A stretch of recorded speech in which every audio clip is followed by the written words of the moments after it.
વાઘોડિયા તાલુકા જયસિંહપુરા ગ્રામ પંચાયત હદની જગ્યા જાણે કે ડમ્પિંગ યાર્ડ બની ગયું હોય તેવું લાગી રહ્યું છે આ દ્રશ્યો જોતા, કારણ કે રાતના અંધારાનો લાભ ઉઠાવી કેટલાક અજાણ્યા તત્વો દ્વારા અહીં ગંદકીનો કચરો ઠાલવવામાં આવ્યો છે। સાથે સાથે એક્સપાયરી ડેટ વાળી જે દવાઓ હોય, ઇન્જેક્શન હોય, તેનો કચરો પણ અહીંયા ફેંકવામાં આવ્યો છે। એક્સપાયર ડેટ થઈ ગયેલી દવા અને વેસ્ટેજ કચરાનો ઢગ અહીં જોવા મળી રહ્યો છે।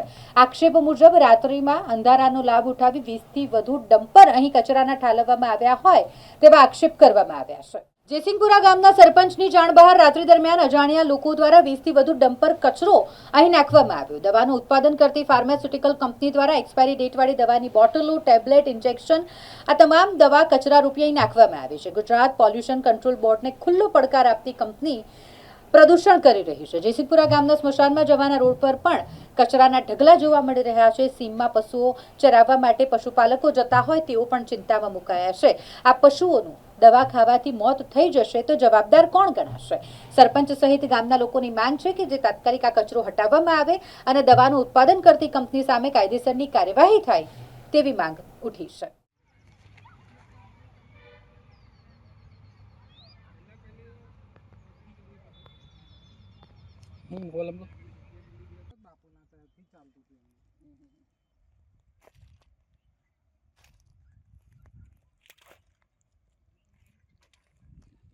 हिरन बिरन पे कोई नहीं करे।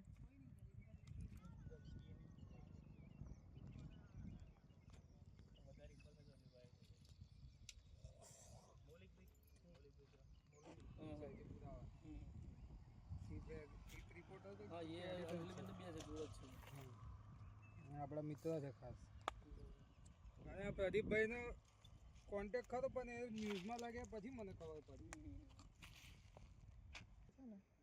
તો આટલું બધું ના। અઠવાડિયા પહેલા તો મેં રોડ ઉપર આવીને ઊભી રહી અને 11:30 12 વાગ્યા તેમાં દીકરા છું આપણા 10 તારીખ પહેલાની વાત।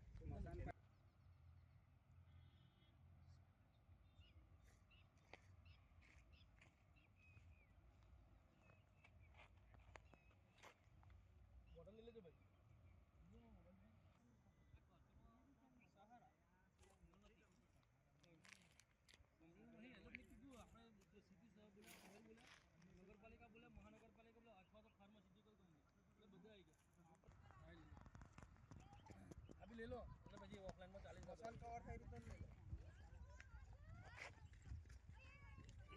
ઇન્જેક્શન બી છે અહીંયા આગળ વધારે કચરું છે એટલે પછી મેં 3 દિવસ સુધી આંટો માર્યો। એટલે 11:30 આવી 12 વાગે 12 સાડા 12 સુધી તમે બેઠા પાછા પોલીસ વાળા કહે છે કે તમે કેમ અહીંયા કચરો નાખી જાય છે। આપું કોને આપું મનીષભાઈ નાલું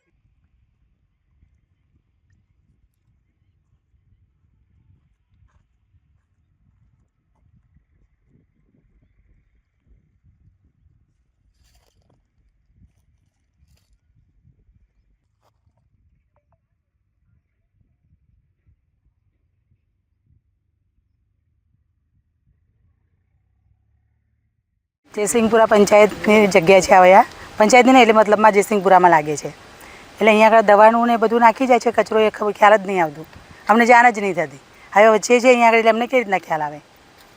હવે જે હોય તે તમારે આપણે બધાને મળીને જોઈએ, આ પકડાય એવું કરીશું। અત્યારે અમે આ જયસિંહપુરાની પંચાયતની જગ્યા સહારા પાસે અત્યારે ઊભા છે।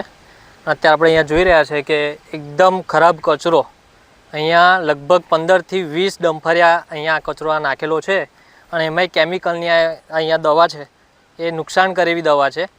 આ જગ્યા પર અમારા ગામના ઢોર ઢાંખર પણ અહીંયા ચરવા માટે આવતા હોય છે અને આ જે નુકસાન જે દેખાય છે આપણને, આ કચરો એ જો આ ભેંસો ખાય, ગાયો ખાય તો એની શું હાલત થાય આપણે જાણી શકીએ છીએ।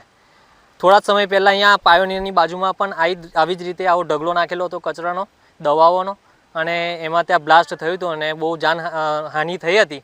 એટલે આ જે તંત્ર છે એ શું કરી રહ્યું છે ખબર નથી પડતી। અત્યારે અમે સરપંચને જાણ કરી તો સરપંચને પણ ખ્યાલ નથી કે આ એમની જાણ બહાર, એમને કોઈ જાણકારી પણ નથી કે આ રીતના કચરો અહીંયા નાખીશું, એમને પણ ખ્યાલ નથી અને આ રીતના અહીંયા આગળ આ રીતના નુકસાન કરી રહ્યા છે। તો અમે ખાસ ગ્રામજનો બધા અહીંયા ભેગા થયા છે, સરપંચશ્રી પણ અત્યારે ઉપસ્થિત છે. અમે આપને વિનંતી કરીએ છીએ, તંત્રને વિનંતી કરીએ છીએ કે આનો યોગ્ય નિકાલ થાય, કારણ કે આ ખરેખર બહુ નુકસાનકારક છે. એટલે તંત્ર આનો જે જગ્યાએ નિકાલ કરવાનો હોય ત્યાં વ્યવસ્થિત જગ્યાએ નિકાલ કરે, આ રીતના જ્યાં ત્યાં નાખે નહીં, એવી અમારી ગ્રામજનોની અપીલ છે. તો આમાં સહકાર આપે એ ખાસ આશા.